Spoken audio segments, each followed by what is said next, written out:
इस पर बातचीत के लिए हमारे साथ हमारे सहयोगी भी जुड़ रहे हैं और खास मेहमान भी जुड़ रहे हैं। आपको सबसे पहले उनका परिचय करा दें। जस्टिस सतीश चंद्रा हमारे साथ हैं, संविधान विशेषज्ञ। सर बहुत बहुत स्वागत है आपका। और साथ ही हमारे साथ एनके सूद हैं जो कि पूर्व रॉ ऑफिसर हैं। आपका भी सूद साहब बहुत बहुत स्वागत TV9 भारतवर्ष में। मनोज यादव बीजेपी प्रवक्ता, मनोज जी स्वागत है आपका। आज सवाल होंगे आपसे भी, और अभिनव कोहली गुग्गी जो कि नेता है पंजाब कांग्रेस के, उनसे भी सवाल होंगे। आपका भी बहुत बहुत स्वागत है। और साथ ही पीयूष पांडे हमारे साथ, हमारे सहयोगी सुप्रीम कोर्ट से जुड़े हैं। मोहित मल्होत्रा चंडीगढ़ से जुड़े हुए। जल्दी से अपने सहयोगियों से एक एक जानकारी लेते हैं। सबसे पहले पीयूष के पास हलचल है सुप्रीम कोर्ट पर, सबकी नजरें हैं। पीयूष, क्या संभावित आदेश आ सकते हैं सुप्रीम कोर्ट की तरफ से आज? जी रवि, देखिए संभावित आदेश की जहां तक बात है, सुप्रीम कोर्ट स्पष्ट कर चुका है कि सुप्रीम कोर्ट के पूर्व जज के नेतृत्व में एक समिति का गठन किया जाएगा, जिसमें पंजाब हरियाणा हाई कोर्ट के रजिस्ट्रार जनरल और इसके अलावा NIA, केंद्र सरकार और पंजाब सरकार के जो अधिकारी हैं वो रहेंगे, पुलिस अधिकारी और बाकी अधिकारी इसमें शामिल रहेंगे।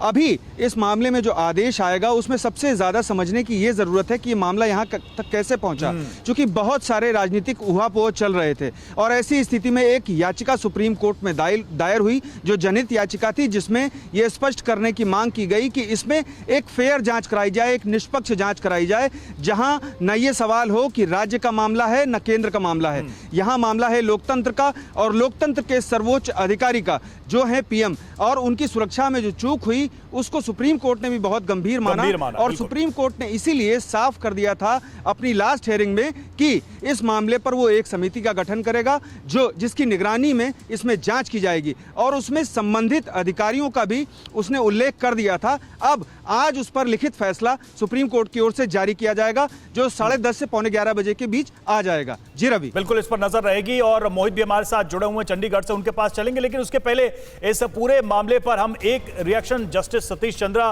का लेंगे। सर, ये जो पूरा का पूरा मैटर है जिस पे ये बात हो रही है कि शायद अदालत में यहां तक ये पहुंचना नहीं चाहिए था, अब इसमें अदालत की क्या भूमिका आप देखते हैं, और क्या ये माना जाए कि एक टाइम बाउंड इंक्वायरी होनी चाहिए इसकी, क्योंकि बहुत संवेदनशील मामला है, प्राइम मिनिस्टर की सिक्योरिटी का मामला है? सर रवि जी, ऐसा है कि जो हमारे प्रधानमंत्री हैं वो largest democracy of the world को रिप्रेजेंट करते हैं जी। अगर उनकी सुरक्षा के अंदर कोई खतरा आता है या कोई चूक होती है तो ये देश हमारे भारत सरकार का ही नहीं है या पंजाब सरकार का नहीं है, ये तो अंतरराष्ट्रीय मुद्दा बन गया है, इंटरनेशनल इश्यू बन गया है। मैं देख रहा था कि जो फ्रांस के हैं या जो अदर्स हमारे यहाँ इन्वेस्टर्स आते हैं वो कहते हैं जब सिक्योरिटी थ्रेट प्राइम मिनिस्टर की है तो हमारे जो एस्टेब्लिशमेंट है या जो हमारा इन्वेस्टमेंट है उसको थ्रेट क्यों नहीं होगी। दूसरा ये है कि ये जो है इंटरनेशनल बॉर्डर के पास हुआ है, वहां से काफी दूर नहीं था, 20-22 किलोमीटर था, तो उसके देखते हुए ये मामला सीरियस बन गया है और इसको जो है अनफॉर्चुनेटली पॉलिटिकल इशू बना करके घसीटा गया है।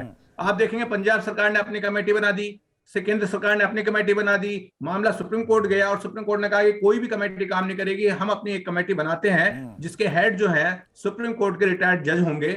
और एक उन्होंने टेररिस्ट एंगल देखा है, क्योंकि डिस्टेंस पाकिस्तान से 22-23 किलोमीटर का ही था, ज्यादा नहीं था, तो उन्होंने कहा कि इसके अंदर हम NIA के आदमी को लेंगे जो कि not below the rank of the IG होगा। और क्यों मामला पंजाब का है तो DIG चंडीगढ़ उन्होंने उसमें नॉमिनेट किया है। अब बाकी 11 बजे तक आपको पता लग जाएगा कि इसके अंदर बिल्कुल, चलिए इंतजार रहेगा कि कोर्ट की तरफ से इस पे क्या ऑब्जर्वेशन दिया जाता है और साथ ही किस तरह के आदेश दिए जाते हैं। लेकिन जो प्रधानमंत्री की सुरक्षा है उसमें ये मामला चूंकि सुप्रीम कोर्ट में पहुंच चुका है, तो ये दिलचस्प है देखना कि आखिर ये जो ट्रैवल हुआ है, ये इश्यू सुप्रीम कोर्ट तक, ये कैसे हुआ है, कैसे ये मामला यहां तक पहुंचा है प्रधानमंत्री की सुरक्षा में, और क्या क्या हुआ अब तक, इसको भी हम समझें। तो पंजाब के एडवोकेट जनरल DS पटवालिया, उन्होंने कहा PM की सुरक्षा को लेकर हम भी गंभीर हैं। उन्होंने कहा हम भी गंभीर हैं, और क्या कहा, पुलिस अन्य अधिकारियों को कारण बताओ नोटिस इसमें जारी किया गया है। अधिकारियों से रीजन पूछे गए हैं कि ऐसा हुआ क्यों, कारण बताओ नोटिस आया है, जबकि कार्यवाही को रोक दिया गया था। ये हम आपको बता रहे हैं कि अब तक क्या क्या हुआ उसके तहत। और केंद्र सरकार की समिति ने न्याय नहीं मिलेगा, अदालत केंद्र सरकार की जो समिति है, समिति से अविश्वास जताया, उन्होंने कहा उससे न्याय नहीं मिलेगा, अदालत स्वतंत्र जांच के लिए आदेश दे। और साथ ही गृह मंत्रालय प्रमुख इसका नेतृत्व कर रहे हैं और उनकी राय है कि मैं पहले से ही दोषी हूं। देखिए, ये जो सेंटर पर एक तरीके से लगातार डाउट क्रिएट किया जा रहा था, वो बातें हमने रखी, यानी पंजाब सरकार की तरफ से जो पक्ष था। अब आते हैं क्या कहा गया जस्टिस हेमा कोहली की तरफ से इस पूरे मामले में। कारण बताओ नोटिस जारी कर आप दिखाते हैं कि आपने तय कर दिया है कि आप कैसे आगे बढ़ेंगे और फिर अदालत को इस मामले में क्यों जाना चाहिए, यह प्रश्न भी उन्होंने पूछा और आप उनमें 24 घंटे में जवाब देने के लिए कह रहे हैं उनसे, और यह आपसे अपेक्षित नहीं है, यानी कि जो समय सीमा देकर जवाब मांगा गया उसकी बात। अब जस्टिस सूर्यकांत ने क्या कहा, आपका कारण बताओ नोटिस पूरी तरह से विरोधाभासी है। जो कारण बताओ नोटिस जारी करके एक तरीके से इस पूरे मामले को बैलेंस करने की कोशिश की जा रही है, उस पर यह टिप्पणी, और समिति का गठन कर आप पूछताछ करना चाहते हैं, जो समिति स्टेट की तरफ से गठित की गई उसको लेकर, और आप पूछताछ करना चाहते हैं कि क्या एसपीजी अधिनियम का उल्लंघन हुआ है, क्या एसपीजी का जो कानून है उसका उल्लंघन हुआ, यह भी पॉइंट उठाया उन्होंने। फिर आप राज्य के प्रमुख सचिव, सीएस और पुलिस महानिदेशक डीजी को दोषी मानते हैं, यह भी पूछा गया सवाल, यह भी प्रश्न रखे गए। और सीजीआई एनवी रमन्ना ने क्या कहा, यदि आप राज्य के अधिकारियों के खिलाफ अनुशासनात्मक कार्रवाई करना चाहते हैं तो इस न्यायालय को क्या करना बाकी है, ये सेंटर को क्वेश्चन किया गया। एसजी तुषार मेहता की तरफ से क्या क्या पॉइंट्स रखे गए इसको भी समझिए।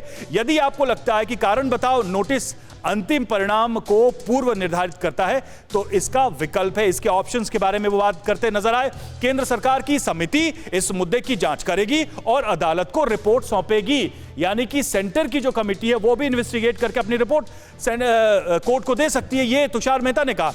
जब तक समिति नोटिस पर कार्रवाई नहीं करेगी, मुझे लगता है कि यह उचित है, यानी कि सेंटर की तरफ से जो इन्वेस्टिगेशन चल रही थी उसको लेकर वो टिप्पणी करते हुए नजर आए। सुप्रीम कोर्ट ने क्या कहा यह भी समझते हैं, मामले की जांच के लिए स्वतंत्र जांच समिति का गठन करेंगे, यह पॉइंट नंबर 1 था, और सुप्रीम कोर्ट के रिटायर्ड जस्टिस समिति की अगुवाई करेंगे, इसी को लेकर आज इंतजार किया जा रहा है। तो ये तमाम बातें हम कोर्ट की प्रोसीडिंग्स की बता रहे हैं आपको, लेकिन सबसे जो मोटी और मूल बात यह है कि प्रधानमंत्री की सुरक्षा में जो कुछ भी हुआ उसका दोषी कौन है, और क्या वाकई में यह जानबूझकर हुआ या फिर कोई ऐसी गलती थी जो नहीं होनी चाहिए।